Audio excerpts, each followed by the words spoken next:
Yo, what's up? 132? That's a lot of episodes. Let's have some fun on Monday. Let's do it!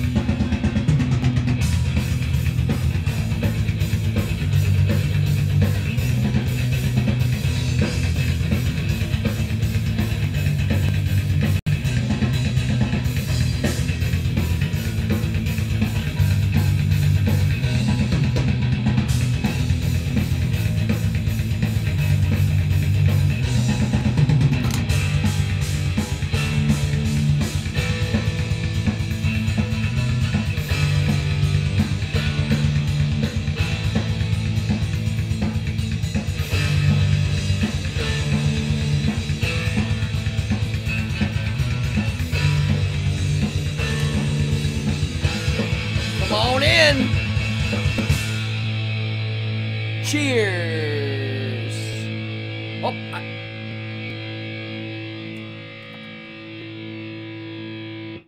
Wait.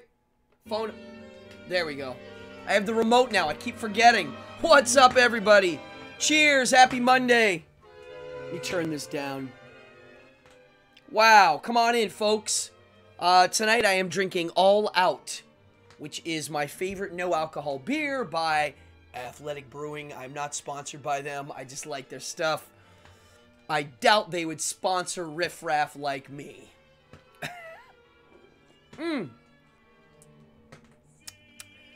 All right. Folks, my name is Cardone. Come on in. You are watching Evening Hour, episode 132. I am in a great mood. I feel like I drank 1,000,000 gallons of coffee. I am jacked. I did not have that much coffee. I have a really fun episode tonight. I didn't plan it all out, which makes it more fun for me, and I think you're going to like it. The subject, I definitely think you're going to like. William, last week you won a package, and so did Helen Metropolis. So you guys have packages coming out. And we got Angela, Dan, Jason, Achilles, Melissa.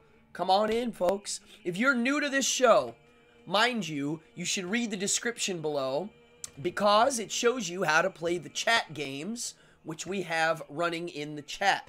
It's also a chatty show with a really great group. We're not afraid of questions. We like debate. We like free speech. And we love chatting. No subject here. We won't, welcome anybody in here to the mix. Come on in. Mr. Sherman. Howdy. Great story you read to me the other day. Okay. Oh, look. Very cool. I had this sitting out. I didn't leave this here. I write little notes. You have your way. I have my way. As for the right way, the correct way, and the only way, it does not exist. Friedrich Nietzsche. This was out on my thing. What else before I get rolling? Oh my gosh. I don't have my notes here. Mi perdonada. Alright, here we go. What else before we get rolling? I am almost done with my busy season.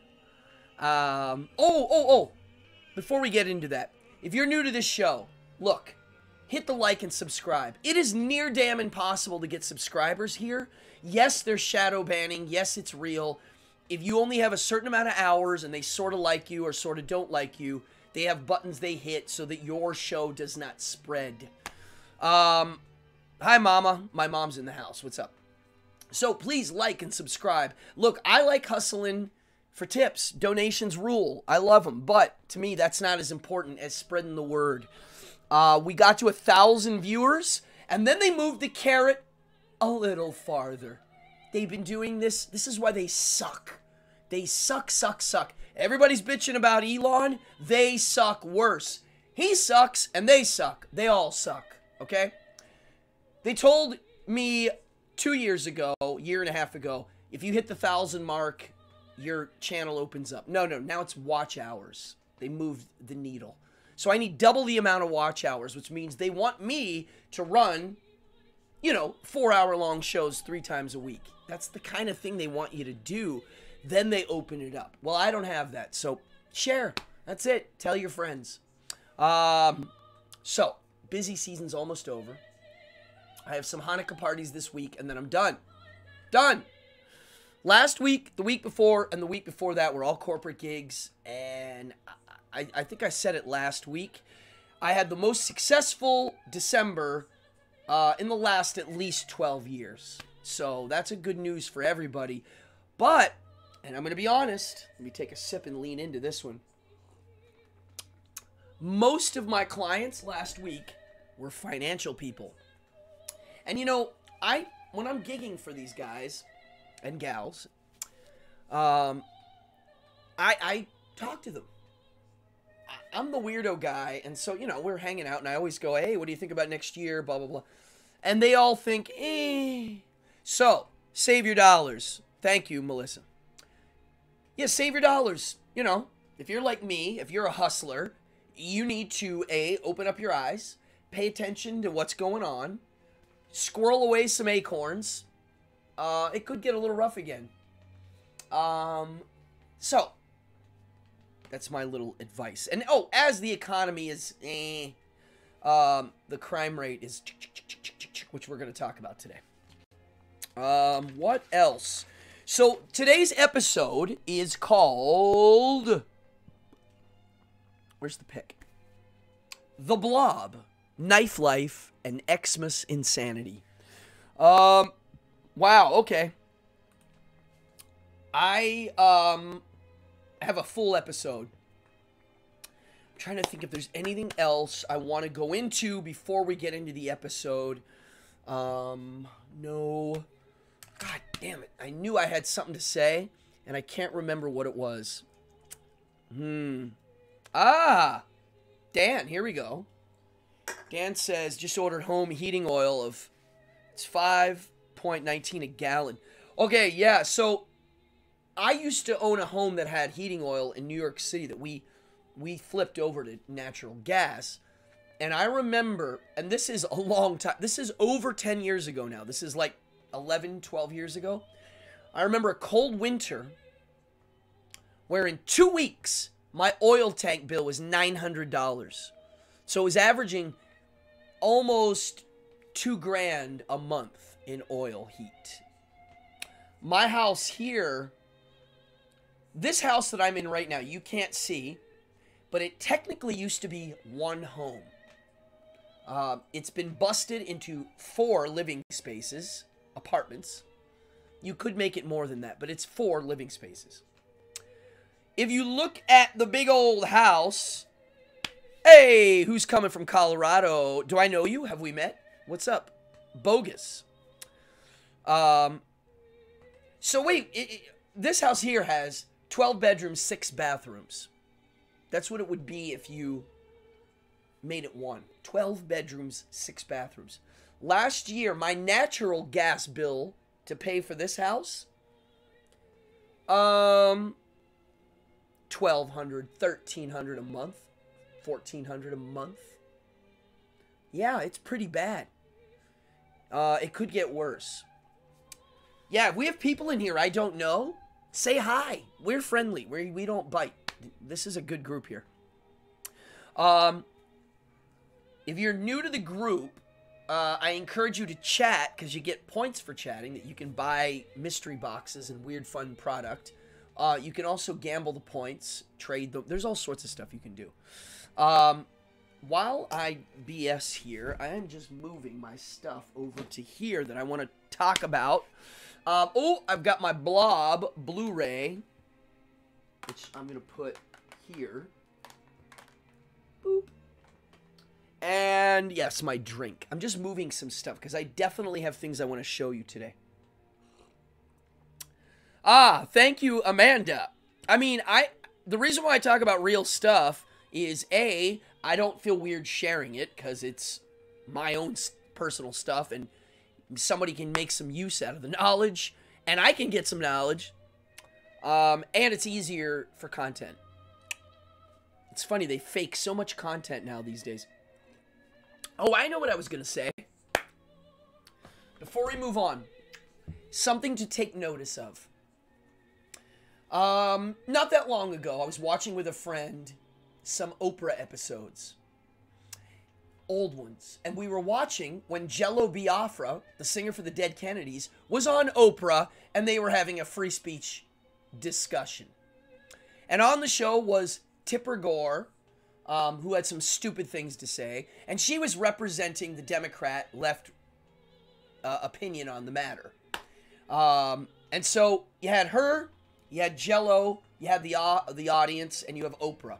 And my friend, who's much younger than me, noticed that the questions weren't being screened. It was amazing. I highly recommend go watch old TV shows that are talk shows. They're not screening the questions. The audience is asking actually hard questions that might throw the guests. The host is asking questions that might throw the guests. It's not all set up and squeaky cleaned out. It's real. So anybody that says it's just like it was in the old days, they're wrong. It's not. It's new. It's been so slowly sanitized for your safety that you don't notice anymore of how bad it's gotten. It's so perfect now on TV. Everything's auto-tuned. Everything's color-corrected. Everything's perfect. It's not good. It's terrible. So, on that note, just saying, just for fun, go look at an old show and behold the difference in its live factor. Kind of nuts. Anywho. All right. I want to get this episode rolling because I don't know how long of a chat it is. I'm going to talk about the Blob first. Now, we've all heard of this movie. Most of us haven't seen it. There's 3 Blob movies, and I want to talk about them. Specifically, 1988's The Blob. All right, let me just move. Wow. My show notes tonight are weird. Oh, here they are. The way I organize them is weird. I don't like notebooks. I like loose paper. And so sometimes I get a little jumbled in my paper. Oh, yeah, end of the year and goals. Well, okay, so I won't see you guys next Monday. The next time I'll probably do one of these shows will be New Year's Day, which will be not this Sunday, but the following Sunday in the morning. So mark your calendars. I'll set it up as a, you know, you'll see it coming in the feed of YouTube. But I think I'm going to do a live on the beach little, I'll start here and then I'll move it up to the boardwalk and then onto the beach. What? Are you kidding me? No. Dan just said Phoenixville, PA has a Blob convention every year. I am going. I got to write this down. It's one of my favorite movies. It really is. You'll be hungover. Well, I don't think we run in the ocean until noon, 1. So let's see. Blob convention, huh? I'm looking into that. That sounds fun. The music's not too loud, is it? You probably can't even hear it. Can you even hear the music? Well, it's quiet now. Right there. Let me know if you can hear that. I'm curious. It's very low. Doesn't that sound fun? A Blob convention? Alright, so I love the movie. I saw the remake in the movie theaters when it came out, and I was a fan right away. Now, the reason why I wanted to do a show on it is because I really do think it's underrated. In an extraordinary large way, it's underrated. So, BlobCon.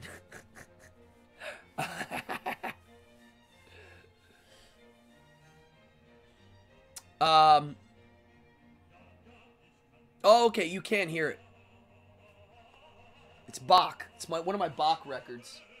I can't play all records. I can only play recordings that are of labels you don't know, so that it doesn't trigger the sound police. So this is, I have a lot of records.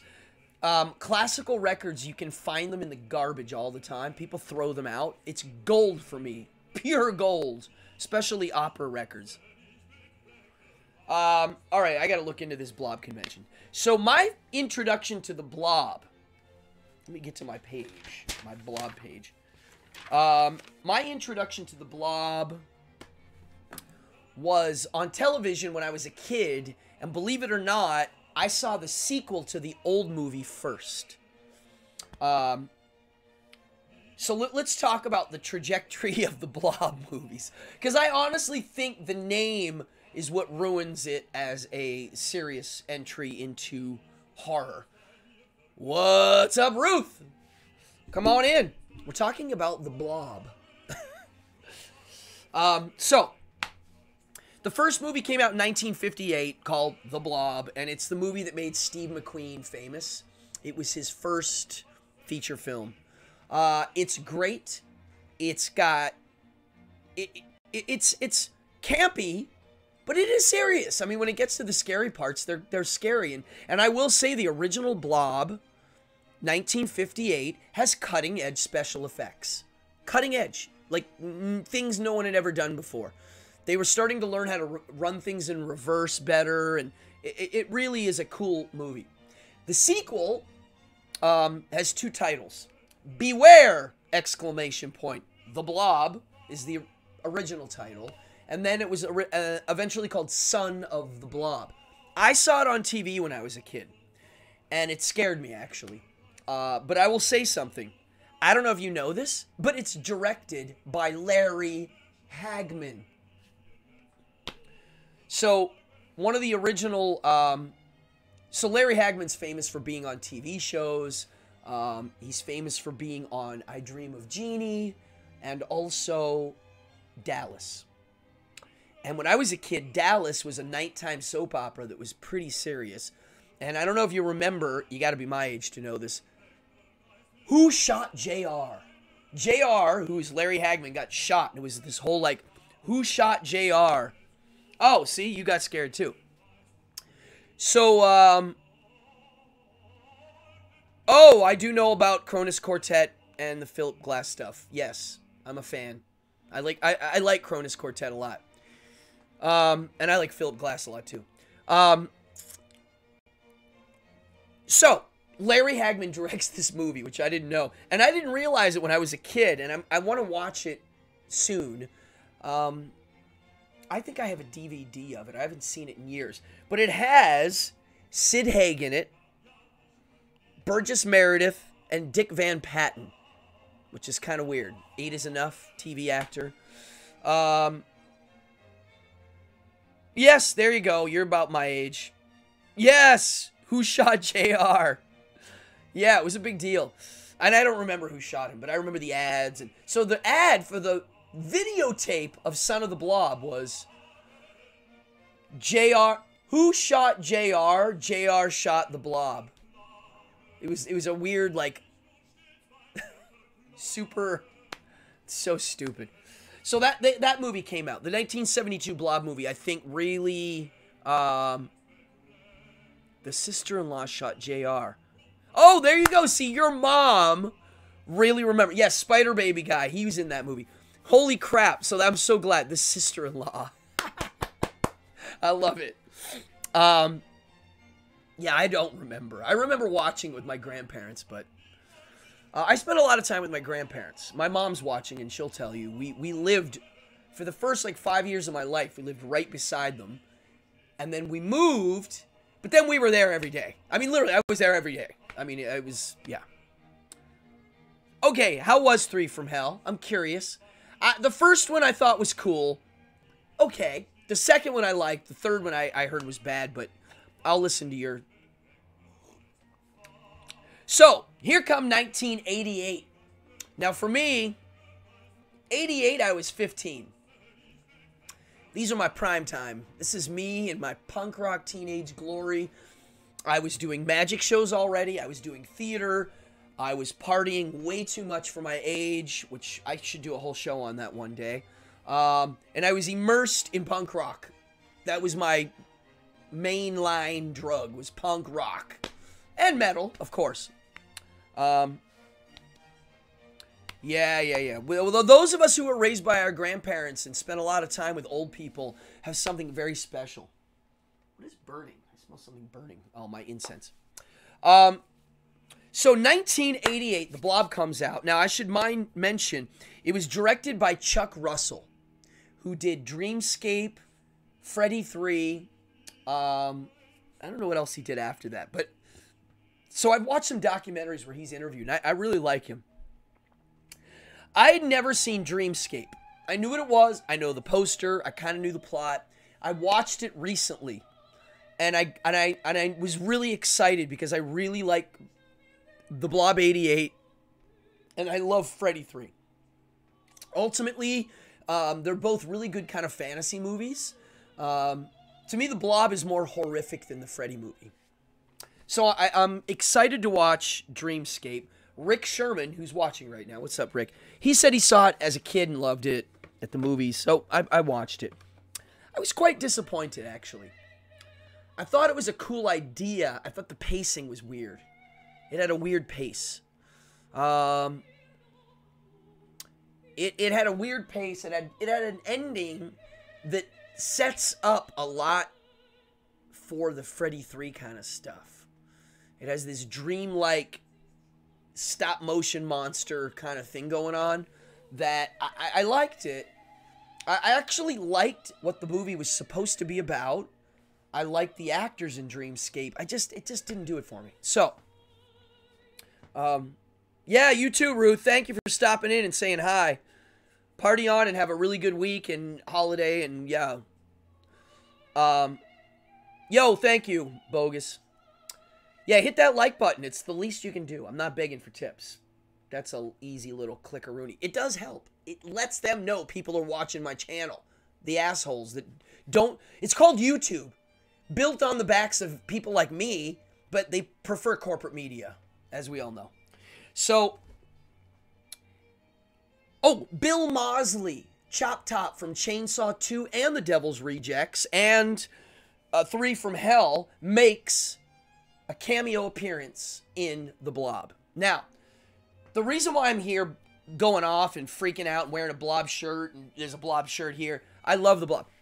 The monster in the 1988 Blob is so well done, I don't know where to begin. If you haven't seen it, it's free, I believe, on Tubi. You're going to have to watch commercials, and I believe it's a good print.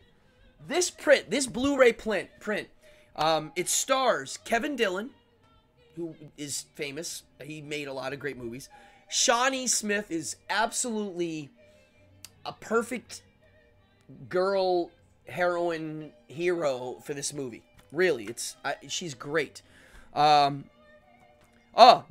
DeMann also is in the movie, and I really like him as an actor. He played Dale in Walking Dead. He's in this as a police officer.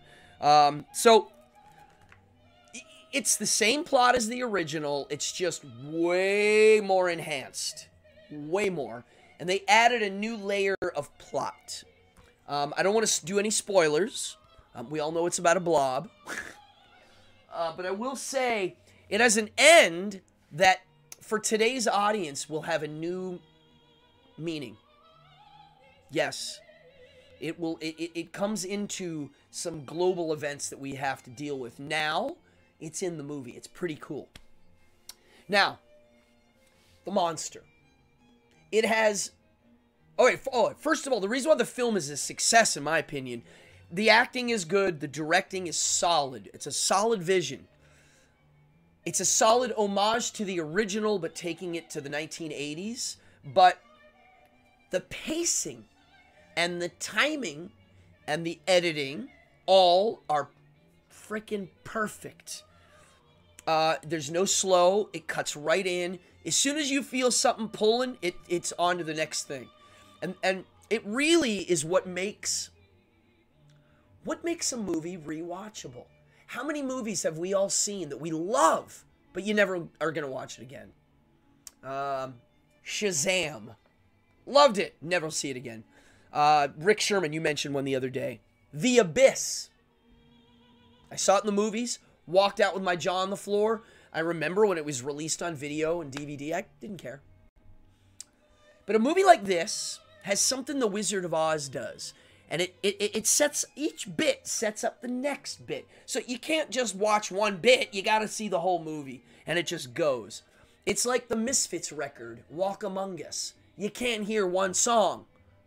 You put it on, you hear the whole record. I'm like that with the Ramones' first record. So, on that note, the timing, the pacing, boom, boom, boom, boom, boom. Now, when you do get to see the monster and what it does to people, it is glorious. The color, you only get glimpses of it, and just when you would get to see how fake it looks, there's an edit. And it's not shaky cam. When you see the blob flesh, it looks crazy. And it's so fun to look at, and you're like, oh, you only get glimpses when it's eating somebody, when it's killing somebody. Go look at my Instagram right now. I posted one scene of it killing somebody. It's pretty graphic. It's Terrifier 2 gore. It's that gory. Terrifier 2 gory. It's not as much, but it's pretty damn gory. Eraserhead. What about Eraserhead? Totally. What's that? What are you referring to? I like that movie, Eraserhead. Oh, you mean a movie you never want to see again? Is that what you're referring to? Because I did like seeing Eraserhead more than once, but it is tedious and hard to watch. Like, if somebody said it was playing at a movie theater, I might go see it in that condition. I have seen it in the movies once. I saw Eraserhead in the movies, and I remember it did something that, to me, fine art can do, and it changed my vision. When I left the theater, I remember looking around, and, like, things looked different from that moment on. I don't know how to explain it. The death scenes are visceral for sure. You're referring to the Blob, I assume. Yes. They're very, like, wow. And so the movie sounds like a B-movie, drive-in, oh, the Blob, right? That's what it was sold as kind of in the original. But it's not that. It really is a story that takes itself seriously. It's not goofy. Now, Killer Clowns from Outer Space has a very similar plot. A meteor lands, a farmer finds it, and then it spreads to the small town. So the themes are small town dealing with an entity, and also the original Blob and the new Blob both have rebel teen anti-heroes as their main character. And I like that. I'm the kind of person that would like that kind of a character. It's a fantastic movie. It's underrated. The color is beautiful in the new Blu-ray print. It looks glorious. It's not long. It cost $10 million to make. It only made $6 million, so it was considered a flop. It does have a cult following, so you know it did something. And the director, I mean, Freddy 3 is pretty awesome. That's a good movie. Freddy 3 cost $4 million to make. So Freddy 3 cost less than the Blob movie to make, and Freddy 3 made $44 million. So a name brand does have power, and Freddy obviously is a success. Deer Hunter. Yeah, that's one too. I liked it, but yeah, I don't. Schindler's List. Great movie. Don't need to see it again. There's another one. Avatar. Dude, let's talk about Avatar before I move into my knife subject. So I'm going to close this off with The Blob is definitely in my top 10 greatest horror films ever made. The 88 version. It's good. The acting's good. The directing's good. The special effects are really good. And it captures the 80s in a glorious manner. And I don't know what else to say. Oh, the stunt work is also good. There's a couple stunts in it that are primo. So, yeah. Go see The Blob. Watch it. I think it's free on Tubi. And if you want, you can buy the Blu-ray. But I believe the Blu-ray is now about $30 because it didn't sell that well. This has a lot of documentaries. They interview people, blah, blah, blah. All right. Let's keep it moving. This is the subject I really wanted to get into tonight that's, I guess, moderately controversial. In the title, it said Knife Life. And when I said Knife Life, I'm referring to the lifestyle of always carrying a knife on you. Whether it be a tool for just work or a self-defense tool. But I'm mostly referring it to an actual self-defense tool. And the reason why I'm mentioning it now is I think it's a good time to mention it. We're living in a time where as the crime rate goes up, they're trying to ban guns and knives and trying to get rid of them. So Australia banned guns. They just had a mass shooting. Now they're passing more gun laws, even though they just banned guns. Canada just banned, they banned the assault weapon, then they banned the handgun. Now they're basically going to ban every gun except for a couple that they approve for some things.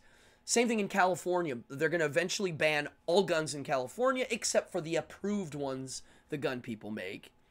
And England and a lot of countries are going to ban knives. So, you can tell by the tone of my voice, I am pro carrying weapons.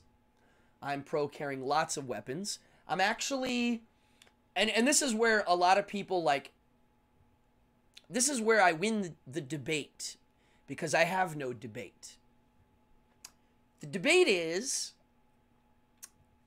I am living proof that those laws won't work, because the more laws they pass, it's not going to change how I conduct myself, and I am one of many. So, on that note, don't cops in NYC look for the knife pocket clips? Of course they do. They know exactly what all that is. Well, we're going to talk about that. This is now the meat of the show. Hopefully we don't go too long. I am a proponent of everybody carrying knives. I'm even into children carrying knives. I'll say it again. Yes, when I was a kid, I always had a knife on me. And I taught my kids about how to sharpen and carry knives correctly. Now, and this is very important. Before we get into the knives that I carry, the legality and how to implement them in an emergency, right? Throw cards like Ricky J. Well, a lot of those guys, they were cheating when they threw cards. They'd glue two together. And Ricky J, I'm going to do a show on how much of a not a fan I am of Ricky J. It's so funny when I tell people, they go, oh, I told somebody at a gig the other day, and they were like, they were shocked. And Rick Sherman knows too. I'm not a fan of Ricky J. But anyway, throwing cards won't do anything. Even throwing knives isn't necessarily a great weapon. So, the reason why they're trying to ban weapons is because they're trying to prevent crime. So they're saying by carrying one. Okay, wait. Before I get there, let me write this down. Okay, the why. Okay, hold on. Before we get to the why, I want to tell you something that I always tell people that aren't from New York. And I also tell this to people in New York because no one knows these laws. But in New York, the law is, if someone breaks into your home, you're supposed to retreat. We have a retreat law here. It's hard for me to even say those words. All right, so that's the law. Now, you're only allowed to hurt the person standing in your living room if you know for a fact they're going to bodily harm you. So that's the law here. Now, you can take a guess where I stand. Dogs are a version of a knife. Yeah, I like dogs. Get ready. They're going to start regulating that, too, once people start using dogs as weapons. So, why? So, they're implying that by me having a pocket knife, if someone bothers me, I'm more apt to commit a passion crime. You know, like road rage. You know, and you just shoot and stab each other. So, to me, that's what those crimes are trying to prevent. No guns. No more guns. Like, if you ban guns out of the 100 people, let's say you have a town with 100 people. Like, we're going to ban guns. So, out of the 100 people, 3 of the guys that don't turn their guns in are crooks. Let's say out of the 100 people, 10 people don't turn their guns in or their weapons. And so out of that 10, 2 or 3 of them are the bad guys. Literally, they're like, yeah. And the other 3 are like, I don't agree to this law. I don't see the point. My weapons aren't to commit crimes. They're to protect myself. So to me, whenever they like make a gun-free zone or a weapon-free zone, like a rock concert, you're not allowed to bring a knife in a rock concert. They check you. They metal detect you. So, okay, it means that by going in with no weapons, that means we know it's safe. Nobody has knives. If there's an argument, no one's whipping out a knife. Right? Am I wrong? I mean, they're not trying to prevent a mass shooter because the mass shooter isn't going to try to sneak in with a gun. It doesn't work that way. He might be trying to assassinate somebody, but even then, he's not going to just try to walk on through. He's probably going to have a little bit more of an elaborate plan. Now, yes, it might catch the one crazy kook out of a billion, but if somebody's really trying to do damage, none of those laws do anything. You're assuming people obey the law. Well, law-abiding people do, right? It is pretty dumb. So why prevent people from carrying knives? It means you're saying that people are hot-headed and going to stab themselves. Now, let's just say that's true. I'm still okay with it. That's my type of character. It's my value. And that's why when I argue with people, I have to make it very clear from the beginning, I have a different value than you. I don't mind danger. And a little more dangerous if it means I'm in charge and not somebody else relying on it. I'm okay with that. I don't mind it. And yes, it's like when people tell me that if you have a knife, you have more chance of getting stabbed. Well, no kidding, dummy. It's like saying if you live near water, you have a bigger chance of drowning. Of course you do. I mean, it's a ridiculous argument. I never understood that argument. Oh, if you have a gun, you have a higher chance of getting shot. Yeah, I know. Of course. So that's why I try to make my values very clear if I'm ever talking about this with anybody, so they know I'm not like you, and I'm never going to agree with you because my values are different. It's not about me being smarter or craftier or anything. It's just I value the idea of me being in charge of my own protection at the last resort state. And to me, knives are an equalizer. That's all it is. So, does that make sense? Before I start showing you knives and what I... Oh, you just jumped in now. We're talking about knives and the rights to carry weapons and guns and use them and the value of self-protection and what it means and how it's not taught. Trying to predict someone's morality is impossible. Yes. Yeah. Yep. You shouldn't create laws based on a hype. Yeah, exactly. Well, it's like the red flag laws. What about that? That's nuts. Now we're getting into Minority Report kind of stuff, where just me mentioning this would get me arrested. So, knives. Now, okay, we're not going to go into the guns. I'm in New York City. To carry a gun is really hard to do. They legalized it, then they passed a bunch of laws, blah, blah, blah, blah, blah. Our governor sucks. Next. Yeah, brass knuckles, I did research on them. They're not good. You will hurt your hand.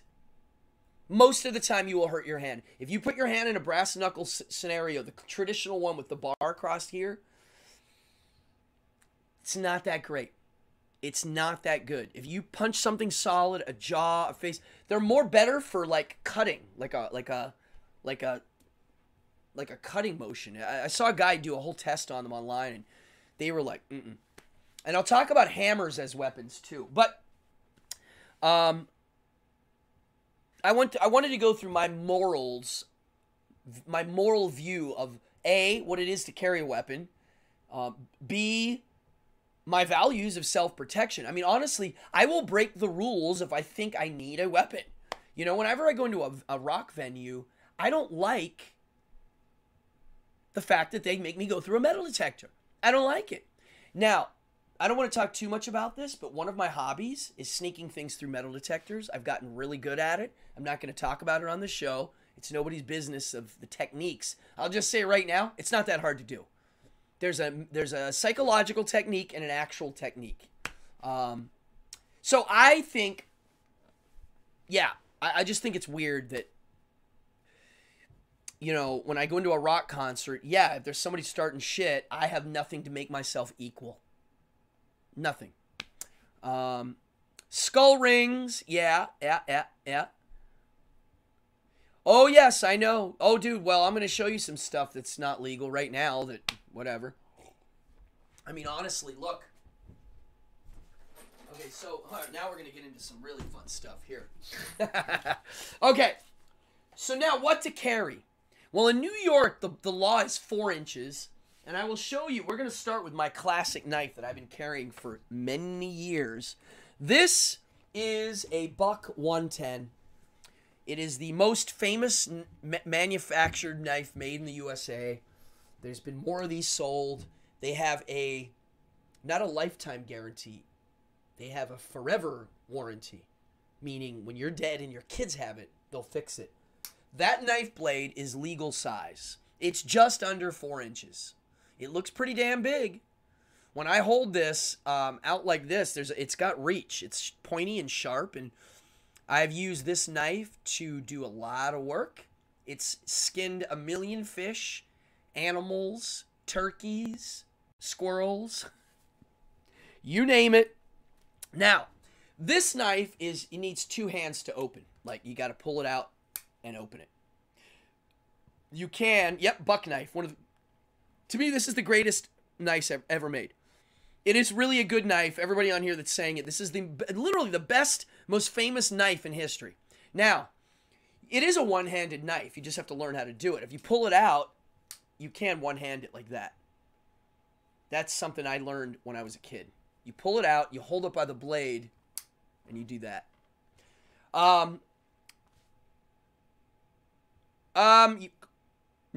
No, you're allowed to have a lock blade. This is legal in New York City, this knife. Right here. That hole, it's got to be as long as your palm. Everybody's palm's different, right? It's not a palm thing. It's inches. They'll measure it. It used to be that gravity knives were illegal. Gravity knife meaning you flick it and it pops out. Anything like that was illegal up until recently. And the reason why they're legal now, and I'm going to show you this. I'm going to put it down here. This was illegal maybe 5 years ago. If you shake it really hard, you can get it, but it flips out like that. This is a Tanto one-hander. You can open and close it with one hand. Its one-hand opening is really fast. So this, yes, gravity knives are legal now. They are legal thanks to a company that's like the NRA for knives. They realized that they were using the gravity knife law to mess with people. Here's how. Cop arrests you for doing something stupid. They see that you have a knife. If they open it up and it's legal blade size, whatever, they can still say you were using it or displaying it in a threatening manner. They can make up some bullshit, which is something they can do. If it looks scary, like this looks scary, they could make that up. This kind of a knife. The other thing they'll do is try to open it like that. If they do, you have a gravity knife and now you can go to jail for many, many, many, many, many years. So they were using the trick of being able to flip one open to give people time, and it became a discrimination thing, blah, blah, blah. They flipped the law. And if you work and you need a one-handed knife, I mean, come on, folks. We all use these as tools. Come on. It's a joke. The fact that they're going to ban pointy knives in Europe, it's insane, folks. It's proof that it's bullshit. Now, the thing about this is the modern pocket clip. Now, I used to hate, I'm going to show you up close, this little thing here. When I first saw these on knives, I was like, they get in the way. But that's not what they're there for. And as anybody here knows that has this knife, if you put a knife in your pocket, it'll go to the bottom of your pocket. So if you want to get it, you have to go in. This, I can literally have my hands like this, and the knife sits at the top of your pocket. So all you have to do is push a little bit here, and now it's in your hand. So I can open this up really discreetly if I want to, and no one will even see it. If I'm standing like this, right, I can totally do this, and you didn't see what I just took out of my pocket. Okay? I'm going to see how I got all sneaky with it. I'm going to talk about that in a second. I've never had to whip out a knife. Well, let me think about this. No, I've never had to whip out a knife and scare anybody with it, which I'll talk about. That's not a good idea. Have I ever? No. But okay, we'll get to that. So they are legal now. This is also a legal size. This is a fixed blade knife. You're allowed to have one. You just can't wear it. You know, you can't wear this in public. This, as a weapon, is really good because it has reach. You know, you have to understand knives are cutting and pokey. I mean, not all of them are pokey, but this one's pokey. And this one has reach, and it's also big and scary and heavy. Now, I'm going to show you the first knife I bought when I moved to New York, which is not legal to carry. I used to carry this around in my pocket when I first moved to New York, and I sharpened this so it's so damn sharp. This is a Tanto. It's not little. It's pretty big. It's got a really good point. It's got a really sharp blade. And I used to carry this in my jacket for many years. This was on the inside of my coat. So I was ready to roll. Also, many years I've carried a Leatherman. Now, a Leatherman is a one-hander. If you look, you can one-hand these. And usually they have two blades. Now, is this a good knife for self-defense? Maybe. We'll talk about that. I'm going to talk about what entails self-defense. How old is what? The Tanto? The Tanto knife I bought in 1995. The buck, I believe my father gave this to me in 1991 or 1990. The very first knife I ever, when I was really little in elementary school. All right, this is where it gets a little crazy. I've been carrying a knife in my pocket since about first grade. I remember stealing, my dad had a couple little Swiss Army knives, and I used to, have you ever been in a knife fight? No, I've never been in a knife fight. I'll talk about that. Knife fights aren't good. They're not what these are for. Knives aren't for fighting another knife person necessarily. That's not how they're effective. What was I talking about? Oh, I used to steal my dad's Swiss Army and bring it to school. In my pocket. A lot of little boys had knives, and the Rambo knife got wildly popular in the, the 80s.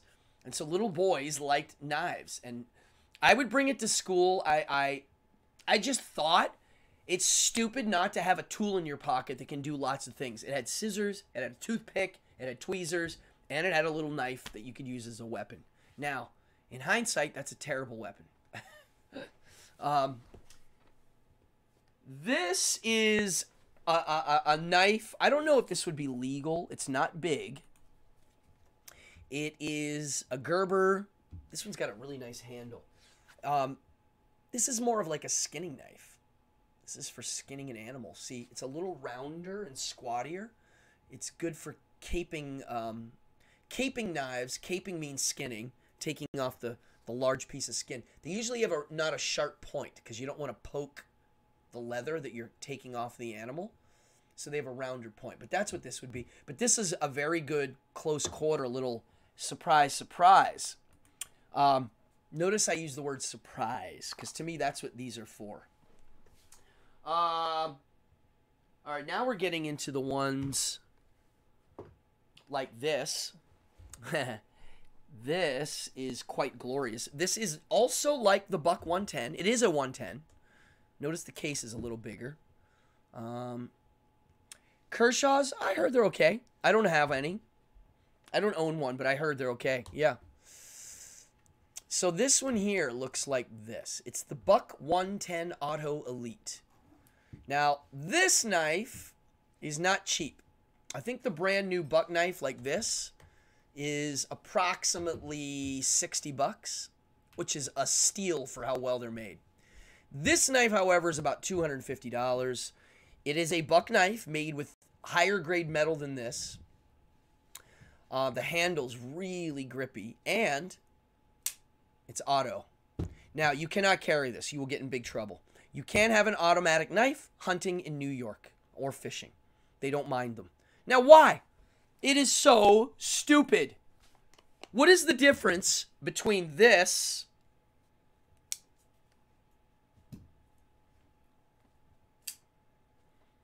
and this?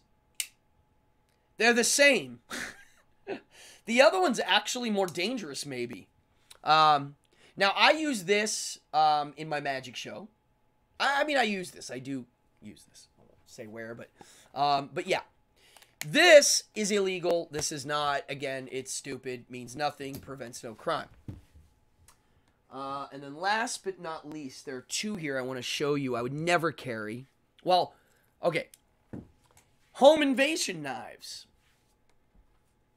This, to me, is the greatest home invader knife. This is the Rambo 4 knife. Now, all the other Rambo knives to this date that came before Rambo 4 were about this big. This is literally massive. It is not really a knife. It's basically a machete made from a car spring. It is so heavy you can't believe. Now, the reason why this is good for a home invasion weapon is a lot of people think a hammer's better than a machete. So if you're swinging a hammer at somebody, let's say you have 3 assailants. 1, 2, 3. And you're like, oh my God, you grab a hammer and you swing it. If you bump one in the arm, you're going to mess his arm up. This, if I'm swinging it and I bump one, I'm slicing their flesh. Right? The other thing is this can poke. The knife isn't pokey. So in my opinion, this right here, folding razors. Yeah. I mean, that works too. This here is my favorite. Like, if I ever had an emergency where I need to pick this up and go at it with somebody, I would use this. I know how to sword fight. So this to me is a small sword. That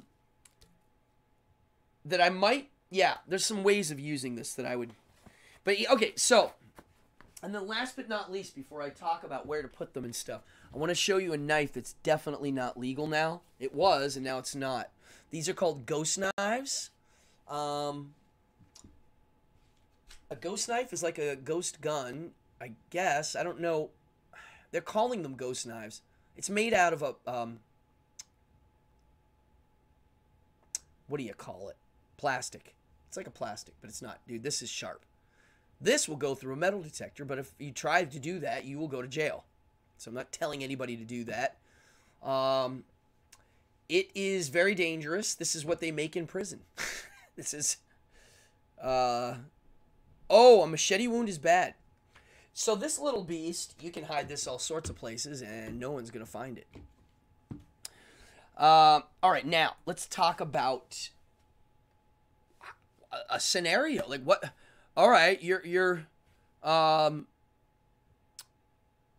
it's like a ceramic plastic, yeah. Where do you carry it? How do you carry it? You know, okay, so the way to brandish a knife in a situation, right? There's not many ways. I'll use my buck knife for now. There's the old, you want to mess with me? Right? Which might work. It also might make them angry. Oh, G10. Yeah, G10 is what, yeah, G10's great. Then there's this style of knife fighting, or like at least self-defense, where if someone's messing with you, you get it ready without them knowing it, and you keep it hidden.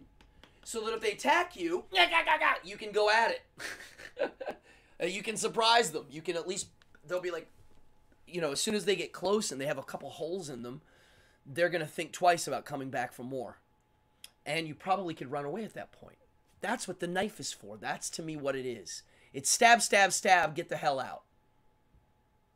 I mean, that's how I run a scenario. Now, let's talk about arming your children.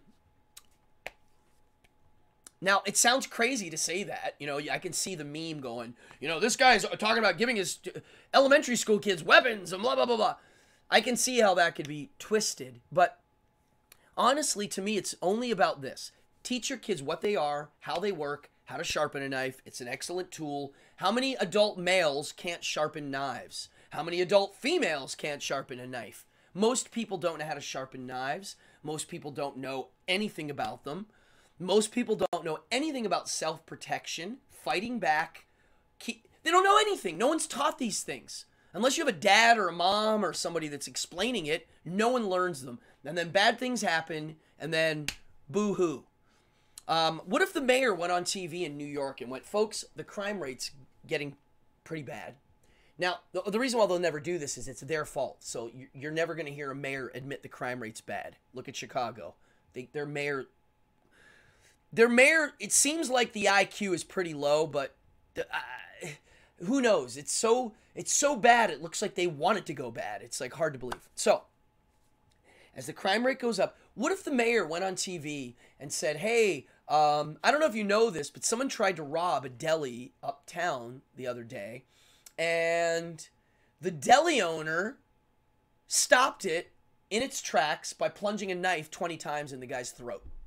Or whatever. So, hey, folks, fight back. Our cops are here to help you as best we can. Why don't you guys learn to fight back too? And if we show a little bit of a stronger force that we're not going to put up with this shit, maybe they'll stop. Or at least get the idea and think twice before they start mugging people again. If people were really ready to start poking people with things... Oh, the other thing I'll say is, here's the greatest weapon you can bring anywhere. Not kidding. Right there. A sharp pencil. You can bring this on an airplane. You can bring it anywhere you want. Most places will let this slide through. This is also an excellent in-the-face weapon. Seriously, really good. What if the mayor was like, folks, yeah, start carrying pencils. As soon as someone starts to mug you, turn into a monster. That's how I taught my kids. Like, you have to learn how to turn into a demon. Really, that's it. Fight or flee. If your life's being threatened and you think they're really going to hurt you, you have to learn how to get out of that alive. And that might mean, like, I always, like, joke around with words like, hey, when you're in a fight, literally rip their eyes out and stuff them in their mouth. And I use really graphic words, but I mean it.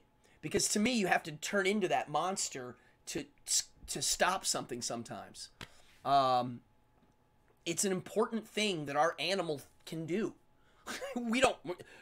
And the thing is, when you learn about it, you learn how to not do it too. Like, you're learning what that emotion is, that rage, and how to bottle it up in a genie bottle and get ready for a rainy day if you need it. What is it? Teddy Roosevelt. What was his saying? Walk peacefully with a large stick.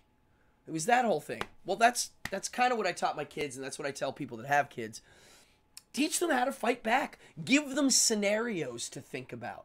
For instance, when my kids were little, I would do this scenario with them and their friends, and I would do it in front of their friends' parents to show them how ignorant their children were and how it was their parents' fault. And all I would do is this. When I would see little kids, I'd say, okay, let's pretend something. Let's pretend you're walking down the street near the park in Manhattan, and a car pulls up kind of calmly, and the door opens up, and they put a gun in your face and say, get in the car right now. Get in. What are you going to do? All the little kids go, oh, get in. And I go, you just died. So, the reason why I get kind of scary and in their face is to see an honest reaction, to see how they'll react. And they all, go, oh, get in the car. And it's like, no, you run. That's the answer. Now, if you're not taught that, you probably will get in the car. Or, you know what I'm saying? Like, you have to run these little scenarios a little bit in your head so that you know. Now, you could put somebody like me in the crazy paranoid category, which is what people that hate this stuff do. They're like, oh, he's crazy and paranoid. All he thinks about is, running around with guns and knives. It's like, no, dummy. It's actually the last thing on my mind.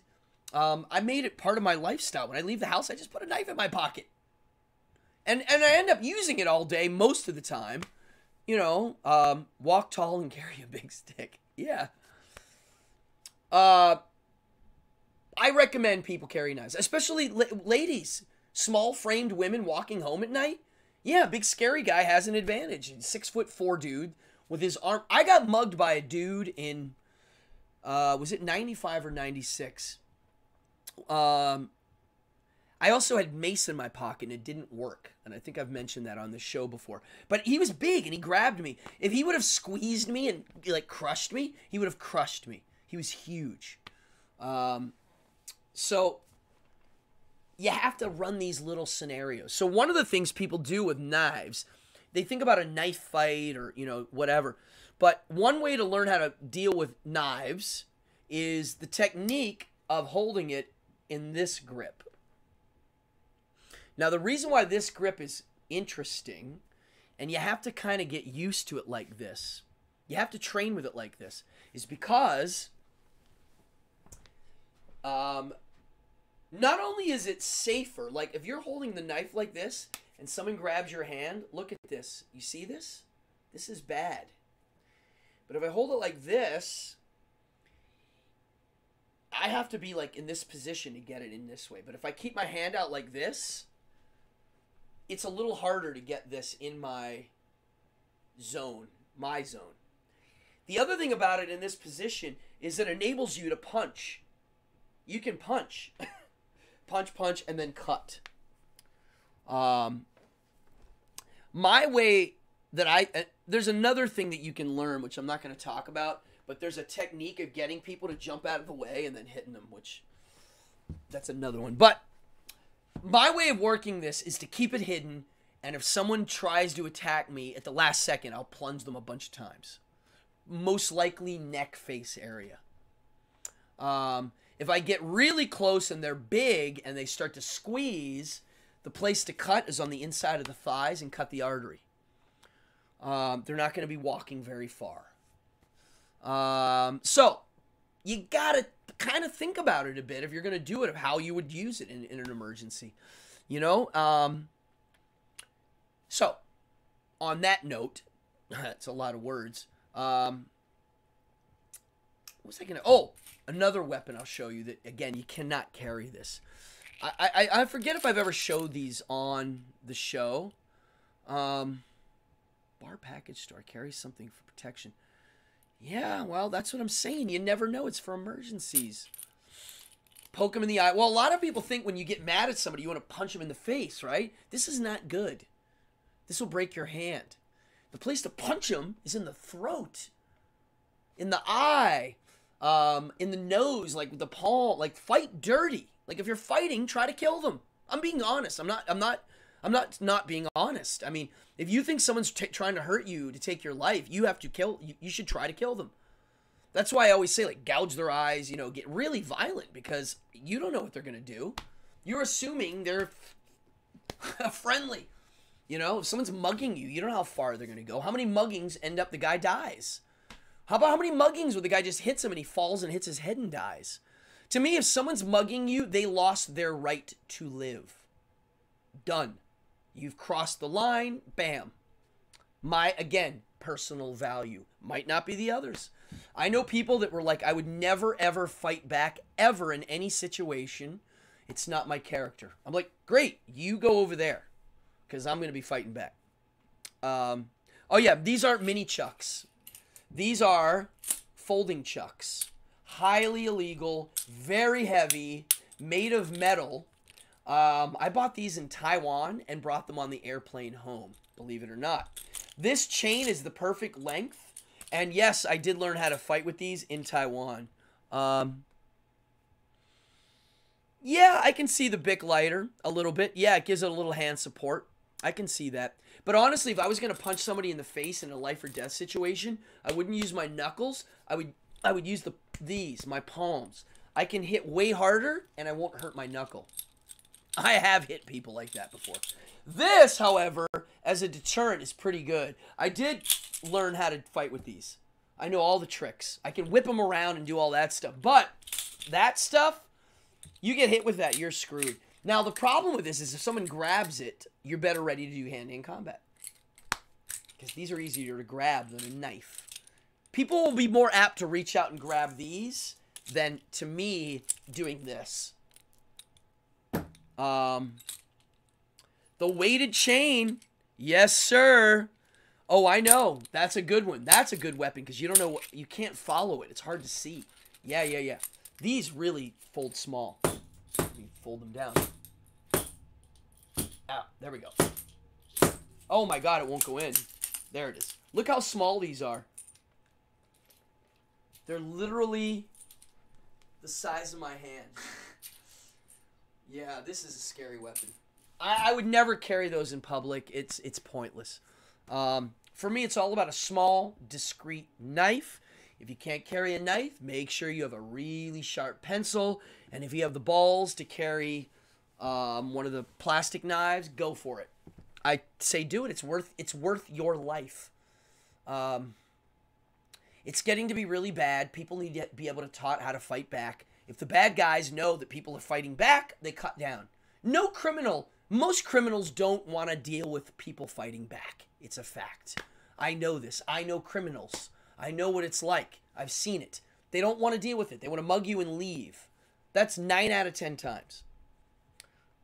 Baseball bats are okay. There are other versions of a baseball bat I would prefer that are pointier and longer. To me, pointy is the game. This coming at you, people know how to stop. They do. They really do know how to stop it. They know how to put their arms up and move with the motion of a bat. But when you come at somebody like this, and you're doing straight, and you're able to do some like fencing techniques with these, they don't know how to deal with it. They don't know how to block it. It's like a weird thing. You know, if someone blocks this, you can really, there's a million ways to do this. Well, the little pen is definitely could be a lifesaver. They make now tactical pencils and pens. They make ones that are metal. They also make ones that'll go through a metal detector, and they're really good. You know, you can get them online. The Warriors. Well, it's true. It's getting to be like that again. There's definitely, the crime is on the rise. They won't admit it. They can't admit it. They'll only admit crimes on the rise when they need to do gun control, weapon control, self-defense, takeaway. As the Supreme Court codifies the Second Amendment laws of self-protection, the state laws are getting more strict. It's not good. It's not good. It's not good. Getting rid of guns doesn't stop the silliness. It might stop, like when I saw the actual breakdown of gun violence, right? It's like this much, okay? Let's say England has this much, and we have this much. Out of this much, half of it are like suicides. I think suicide should be legal. That way people don't need guns. They can do it legally and not as dirty. So that to me doesn't mean anything. Now we have the other half. Out of the other half, most of it is handguns, inner city gangy crap, right? That's most of that. Assault weapons and mass shootings, you'd think are a big bracket. They're not. They're a small group. And the other one is accidents and whatnots. And, you know, little boy accidentally shoots his dad. The hunter guy shoots this guy. The security guard shoots his foot off. You got those in there. I get it. We're going to have a lot of gun violence. We have legal guns. So my value is I'll take the danger with the responsibilities. And I'm okay with that. That's my value. So, what's this? Oh, yeah, pull the nip part of the Bic pen. You can do that, yes. I mean, found weapons are a weapon, but you got to know what they are. So in the heat of battle, you know what to do. I'm telling you, sharpen wooden pencil. Even if this point comes off, it's still dangerous. But again, buy your loved one a knife for the holidays, is what I'm saying.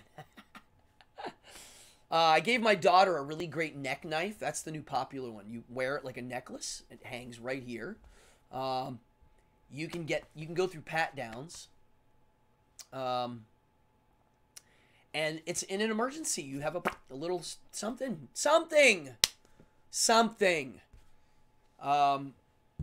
Wow. Yeah, mace. Okay, so if you have mace, I don't like mace because it can go against you. You need to test it out.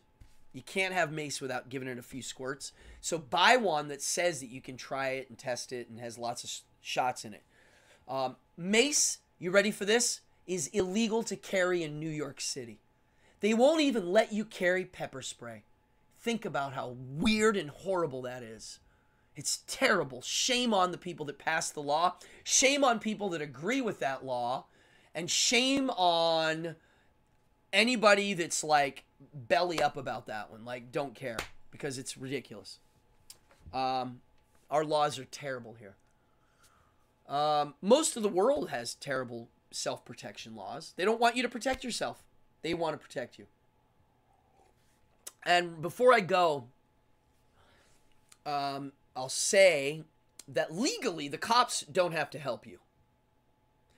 If that's true, and it is, then I should be allowed to protect myself by any means possible. People go, "Whoa, what do you want, a machine gun?" Well, not right now.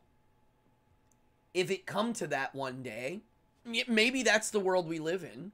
I'd still rather that than what the German Holocaust-y Nazi thing was coming. You see, to me, that's the other end of it. I was thinking about that the other day. I was like, okay, let's say the people that hate guns and want to ban all weapons. I know people like that. They're like, no human being should have a gun except for the cops and the police or the army. They'll literally say that. And if you remind them that the cops can go bad and the army goes bad, they do pigeon chess. They shit on the table and leave. They won't answer that question. But, so let's just say, let's just say the people that hate guns have their way and they ban all weapons, sharp knives, all knives. Where does that go? What's the worst end of that? Well, the worst end of it is a dictator that runs the show. And you're at their mercy. They have all the weapons, and you're not allowed to defend yourself. Like if someone's beating you up, you just have to kind of take it until the cops show up, or you'll get in trouble for fighting back. To me, that would be the nightmarish extreme of that. The nightmarish extreme of what I like would be Mad Max. Right? It would be that. It would be kind of like warlords in little factions kind of battling for whatever. So we have that endgame scenario, and then we have the other endgame scenario where I'm not even allowed to fight in the modern world. If someone's beating me up, I just have to take it. They'll get in trouble if they don't kill me, but if I fight back, I'll get in trouble. I'll take the Mad Max world any day over that. And that's just how my brain works. So on that note, I hold my glass up high. I put my knife in its sheath. Oh, take care of your knife sheaths. Make sure you put leather treatment. Also, buy a whetstone and a honer, a leather strap. During COVID, I learned how to sharpen knives to razor sharp. I'm not the perfect yet. I'm still learning. It's an art form. But I've gotten really good at it. So, I could always sharpen knives, but I really wanted to learn. So, learn how to take care of your knives. Learn how to protect yourself. The most important thing is talk about it with your friends and family. What does it mean to protect yourself? What does it mean to protect somebody else? This isn't just for me. This is for, you know, if I was at a deli and I saw someone getting, like, really hurt beside me, I might jump on the guy and stop it. I don't know. I have to see the scenario, what's going on. But, you know, I mean, it's for me and my surroundings. It's a safety measure. That's all. So the most important thing is talk about it. That's all I'm saying. If you disagree with me on any of these things and think I'm a kook, great. Show me where my logic is flawed, and I'll look at it. I'm just trying to get through the day happy and healthy. And some of these laws really seem like they are going to backfire in an extraordinary way. So shocking we can't believe. So I like to keep up the chat. Whew! Power struggle for those who think that they are in control with those who actually are. Yeah, I guess that's one way to look at it, yeah. Thoughts? Ideas? I am now going to put away my knives, finish my food, and have an awesome Monday. And if you're watching the show for the first time, please like, subscribe, hit the stupid notify button. I mean, that's all I ask. I'm having a good time. I really like these shows. I mean, I just did a show on the Blob and carrying knives around for self-protection. Two subjects that are part of my life. The Blob. This I bring camping. I do not carry this with me. I do like this knife. You can get this. If you ever look up Rambo 4, this knife is around. I bought this. This is 15 years old already. This is the second best-selling knife of all time. The Buck 119. I use it for cooking. When I'm camping and cooking and whatnot, this is an excellent camping and cooking knife. Thank you. Oh, Merry Christmas Insanity? Yeah, you're like, what the heck is that? Well, the Merry Christmas Insanity is I'm a non-Christian who celebrates some sort of version of Christmas. If you follow my Instagram, you'll see me posting pictures of my tree this year. I didn't decorate it the way I normally decorate it. This was the first year I went in a different direction. The other thing that I do, and I was going to do it tonight, but I'm doing it tomorrow, is I make 30 dozen of these. So if you are lucky enough to be a neighbor or a close friend, you will be getting some of these. They are Pizzelle waffles. They're Italian cookies. So, oh, here. Are these? Check this out. Anybody know what these are? I've been eating these at Christmas time since I was a little kid. They're called Cardone. It's an Italian nougat candy, and I didn't realize it, but it's been around pre-Roman. So the Italians have been making good candies and pastries for a long time. And so Christmas time for me is, Christmas time is, I'm not really celebrating anything but it being winter, it being, it's cold out, so it's a winter holiday. But for me, it's a celebration of Italian-American stuff. Really, it's that. It's the food and the Italian-American Christmas Eve stuff. I really like it. I know it ain't Italy. It's Italian-American. It's its own thing. It's like Gabagool became Gabagool. It's Italian-American stuff.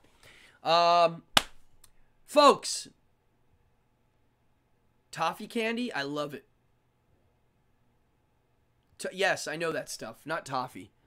Oh, maybe I don't know. Toffif. I'm going to look that up. I don't know. I might have had it and didn't know what it was called. Thank you, everybody. I really like this episode. It made me vocalize some things I was thinking about self-protection. So, I hope you guys got a lot out of it. Oh, cool. Ah, yeah. Which Danny? I know about 50 Dannys. I also know a bunch of magic Dannys. Yeah, I didn't do any magic or talk about magic. I do work as a magician. That's my actual day job. And this week, I get to do a bunch of Hanukkah parties. That's what this week is. Thank you. That was really fun. I'm going to go chill out. I'm not watching anything tonight. I only watch TV very infrequently. So, I'm going to end us with the Blob. Oh, Danny Gonzalez, good friend of mine. Love the guy. He knows about self-protection. I'm going to end the show tonight with the trailer for the 1988 Blob, and then I'm going to do my outro. So party on, Wayne, and dude, let's have a great New Year. I'll see you New Year's Day on the beach.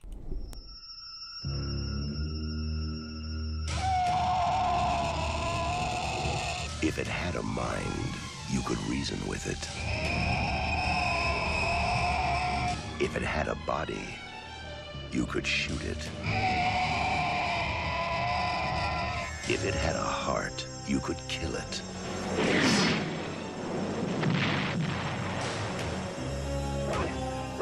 Now, man is no longer the supreme being on this planet. The organism is growing at a geometric rate. By all accounts, it's at least 1,000 times its original mass. Nobody believes me about what happened tonight. What did happen? You were there, you saw. Plasmic life form that hunts its prey. Predator. I want that organism alive. I think you ticked it off.